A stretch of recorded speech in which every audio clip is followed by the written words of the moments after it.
Om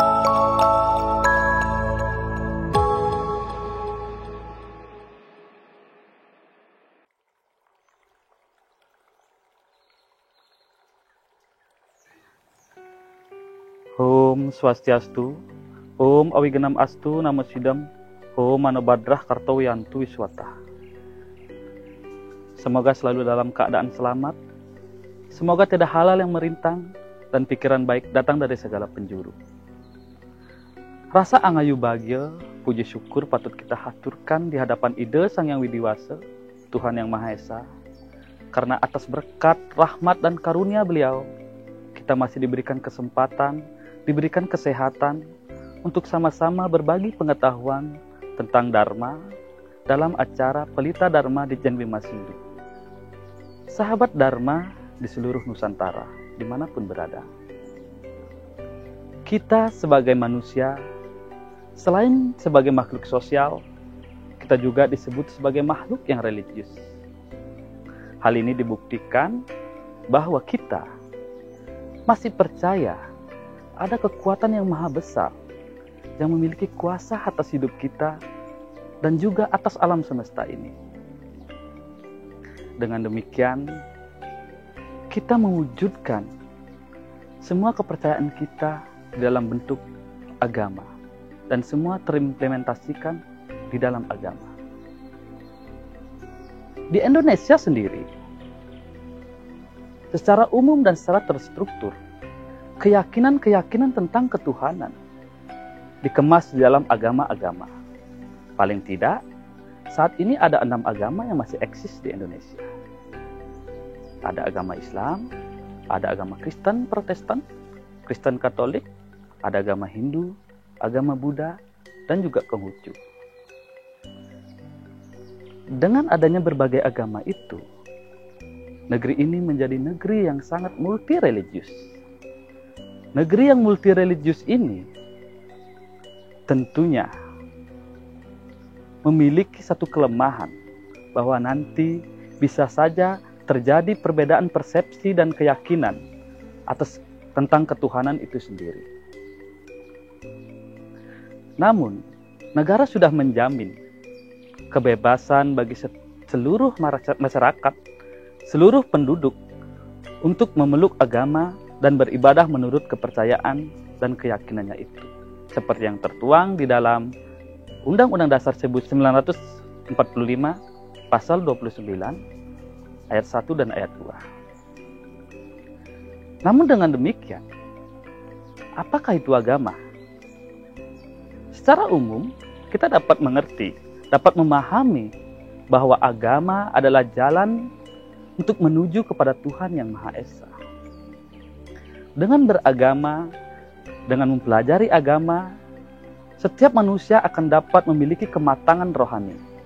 Dengan kematangan rohani inilah yang akan memberikan cahaya-cahaya kehidupan untuk selalu senantiasa mengimplementasikan nilai-nilai ketuhanan di dalam kehidupan bermasyarakat. Sahabat Dharma di seluruh Nusantara, dengan memiliki atau memeluk agama, tentu, kita tidak boleh mengabaikan bahwa agama yang lain juga memiliki nilai keyakinan yang sama terhadap Tuhan yang mereka yakini.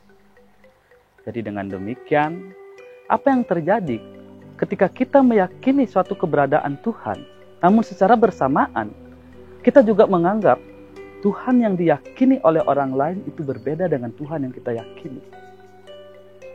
Tentu, ini akan menimbulkan yang namanya intoleransi, akan menimbulkan antipati, akan menimbulkan ketersinggungan, akan menimbulkan perpecahan di dalam kehidupan sosial masyarakat, berbangsa maupun bernegara. Sahabat Dharma di seluruh Nusantara, di dalam ajaran agama Hindu, sastra Weda tidak pernah membeda-bedakan Tuhan antara pemeluk agama yang satu dengan pemeluk agama yang lainnya. Tuhan itu satu adanya. Di dalam Upanishad disebutkan bahwa Ekam Ewa Adityam Brahma, hanya satu Tuhan, sama sekali tidak ada duanya. Dipertegas lagi di dalam Narayana Upanishad. Eko Narayana Nabityo Astikacil. Hanya satu Tuhan, sama sekali tidak ada duanya. Namun demikian, kita menjalankan kehidupan beragama, mengimplementasikan bakti kita terhadap Tuhan Yang Maha Esa dengan berbagai cara, dengan berbagai rupa, dengan berbagai nama, dengan berbagai manifestasi. Kita memuja Tuhan dalam berbagai bentuk dan berbagai rupa. Karena sesungguhnya Tuhan meresapi seluruh alam semesta. Tuhan berada di setiap makhluk ciptaannya dan juga berada di luar makhluk ciptaannya. Tuhan ada di mana-mana, tidak terbatas oleh ruang dan waktu. Weda menyebutkan bahwa Ekam Satwipra Bahuda Wadanti. Hanya satu Tuhan, namun orang bijaksana menyebut dengan banyak nama. Sahabat Dharma di seluruh Nusantara, ketika ada yang mengatakan bahwa Tuhanku, Tuhan yang aku sembah, jauh lebih baik dari Tuhan yang kamu sembah, dan Tuhan yang aku sembah adalah Tuhan yang sesungguhnya, sedangkan Tuhan yang kamu sembah bukanlah Tuhan yang sesungguhnya, dan kamu tidak menyembah Tuhan yang aku sembah, maka kamu bukanlah manusia yang bertuhan. Pernyataan ini sesungguhnya adalah pernyataan yang sangat keliru. Bagaimana kita bisa membeda-bedakan Tuhan itu? Tuhan tidak bisa kita bedakan di dalam bentuk agama, bentuk keyakinan, di dalam bentuk kelompok-kelompok sosial yang lainnya. Dari sisi manapun, secara umum, secara hakikat, Tuhan itu satu adanya. Sahabat Dharma di seluruh Nusantara, kita sebagai manusia tidak bisa menggambarkan Tuhan secara utuh.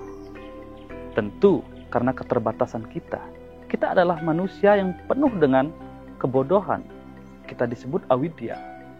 Dengan awidya itu, bagaimana kita dapat menggambarkan Tuhan yang maha segalanya dengan utuh?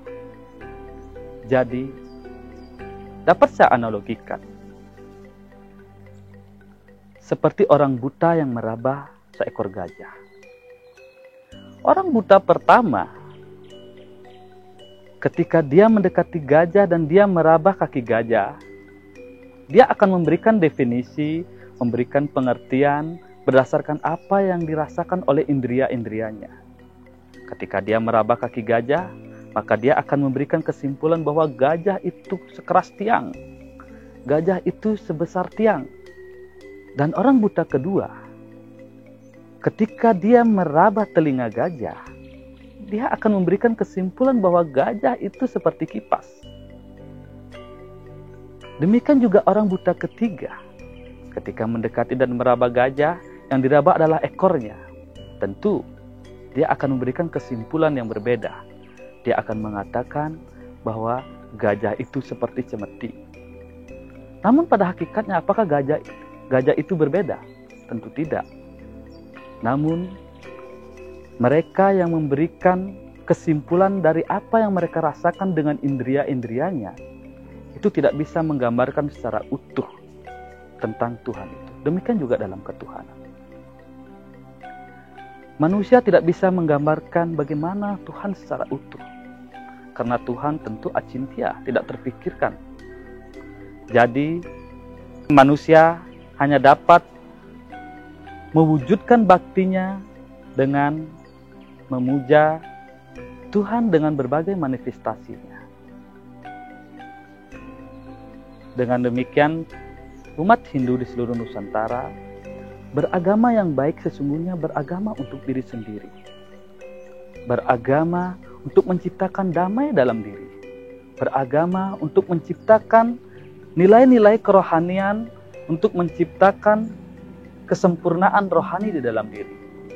Karena ketika nilai-nilai agama sudah berada di dalam diri kita dan terpancar di dalam diri kita, ini akan memberikan pengaruh yang baik terhadap lingkungan di sekitar kita. Dan tentu nilai-nilai agama, nilai-nilai ketuhanan ketika terpancar di dalam lingkungan kita akan memberikan dampak yang baik. Tentu tidak akan ada hal-hal yang negatif atau apalagi perpecahan-perpecahan tentang memahami ketuhanan itu. Sahabat Dharma yang berbahagia, demikian materi yang saya sampaikan pada kesempatan hari ini. Tentu dari apa yang saya sampaikan masih jauh dari kesempurnaan, dan andai kata ada kata-kata yang salah di dalam penyampaian saya memohon maaf dengan setulus-tulusnya. Tanhana wong sampurna, tanhana wong angyu lulus, tanhana wong ayu bahagia di jagat wipo. Tidak ada manusia yang sempurna, tidak ada manusia yang selama-lamanya hidupnya itu lurus-lurus saja, dan tidak ada manusia yang sempurna di dunia ini. Sebagai akhir kata, saya tutup dengan Paramo Santi. Om Santi, Santi, Santi, Om.